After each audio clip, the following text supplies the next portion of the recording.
14 जून 2020 ये वो दिन था जब इस खबर ने पूरे देश के लोगों को हिला करके रख दिया था। लेकिन आज तक किसी को ये बात नहीं पता चली कि आखिर उस दिन हुआ क्या था। क्या ये सच में सुसाइड था या फिर प्लान किया हुआ मर्डर जिसे उस 14 जून के दिन अंजाम दिया गया था। सबसे पहले इस बात को समझते हैं कि आखिर उस दिन यानी 14 जून की सुबह हुआ क्या था। इस वीडियो को शुरू करने से पहले आपको ये बता दूं कि इस पूरे वीडियो में या ये कहूँ कि इस पूरे केस में आपको ये 4 नाम बहुत बार सुनाई देंगे। पहला है सिद्धार्थ पिठानी, जो सुशांत का फ्लैटमेट होने के साथ साथ एक अच्छा दोस्त भी था। दूसरा नाम है नीरज सिंह, जो उनका नौकर हुआ करता था। इस पूरे केस में 60% घटना इसी के कहने पे मानी जा रही है, तो ये बहुत ज्यादा इंपॉर्टेंट पर्सन है इस पूरे केस में। तीसरा है ये केशव और चौथा है दीपेश सावंत, जो सुशांत के हाउस केयर टेकर थे। तो आइए इस वीडियो में 3D एनिमेशन की मदद से समझते हैं कि आखिर उस दिन हुआ क्या था। 14 जून के दिन हमेशा की तरह सुशांत के घर में सब कुछ नॉर्मल था। सुबह के 6:30 बजे सुशांत सिंह सोकर उठते हैं और अपने डेली काम पर लग जाते हैं। हमेशा की तरह नीरज सुशांत के डॉग को वॉक पर ले जाता है और करीब 8 बजे जब वो डॉग को वॉक करा के घर वापस आता है, तब सुशांत नीरज को रोक के उसे एक गिलास ठंडा पानी लाने के लिए कहते हैं। जिसके बाद नीरज फौरन जाके सुशांत के लिए एक गिलास ठंडा पानी ले आता है। फिर सुशांत नीरज से कुछ सवाल पूछते हैं, जिसका जवाब देने के बाद नीरज कमरे से बाहर चला जाता है। और ये आखिरी बार था जब वो सुशांत के कमरे में गया था। इसके बाद वो बाकी काम करने के लिए चला जाता है। और अब इस सीन में करीब 9 बजे एंट्री होती है केशव की, जो सुशांत के पास ये पूछने के लिए गया था कि ब्रेकफास्ट में वो क्या लेने वाले हैं। जिसपे सुशांत सिंह ने एक जूस, नारियल पानी और एक बनाना लाने के लिए कहा था। जिसके बाद केशव उन्हें ये सब लाकर देता है, जिससे वो सिर्फ नारियल पानी और जूस लेते हैं और दीपेश को ये कहकर वापस भेज देते हैं कि वो बनाना अभी नहीं लेंगे, थोड़े टाइम बाद लेंगे।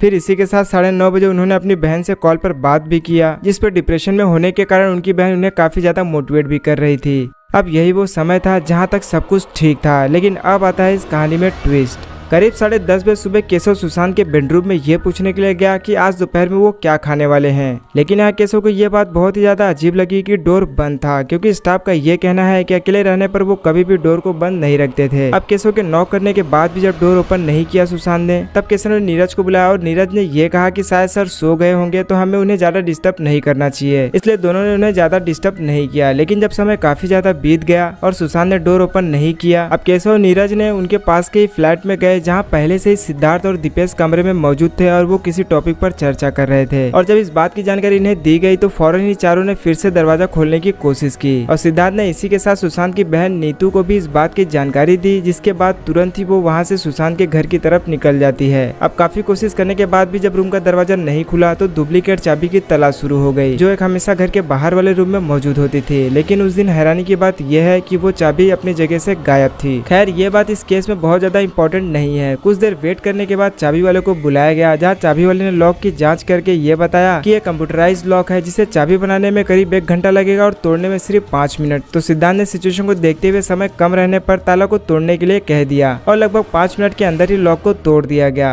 जिसके बाद ताले वाले को तुरंत ही सिद्धांत ने 2000 रुपए दिए और उसे जाने के लिए कहते हैं। यहाँ सोचने वाली बात यह है कि इतने घबराहट में भी सिद्धांत का दिमाग इतने अच्छे तरीके से कैसे चल रहा था। खैर फिर चाबी वाले को केशव के साथ बाहर भेज दिया जाता है। अब यहाँ पे सिर्फ मौजूद है नीरज, सिद्धांत और दीपेश, जिसमें से सिद्धांत सबसे पहले अंदर गया, फिर दीपेश और नीरज। जहाँ ये तीनों क्या देखते हैं कि सुशांत एक हरे कुर्ते का इस्तेमाल करके फैन से लटके हुए थे। और ये देखने के बाद सिद्धांत ने नीरज को नाइफ लाने के लिए कहा, ताकि वो इस फंदे को काट के सुशांत को नीचे उतार सके। और फिर सिद्धांत ने ऊपर चढ़कर फांसी के फंदे को काटा, जिसके बाद सुशांत को ऐसे बेड पर लेटा दिया गया। और फिर इसके कुछ ही देर के बाद सुशांत की सिस्टर नीतू और पुलिस वहाँ पे पहुंच जाते हैं और सुशांत की बॉडी को कूपर अस्पताल पोस्टमार्टम के लिए भेज दिया जाता है, जहाँ इसे सुसाइड बता दिया जाता है। लेकिन अब जरा आप इन दोनों बातों को ध्यान से सुनो। जब बॉडी ऑब्जर्वेशन किया देखने के बाद ये जो गले का मार्किंग जो रहता है, हैंगिंग यानी जो बोलते हैं सुसाइड के टाइम जो रैंक रहता है, वो सुसाइड के जैसा नहीं लग रहा था मेरे को। अलग अलग ढंग से मतलब पैर में, हाथ में, मतलब बॉडी में मार कैसा। अभी देखो अभी मारते वक्त तो उसको कुछ कैसे मारा है वो मैं बता नहीं सकता।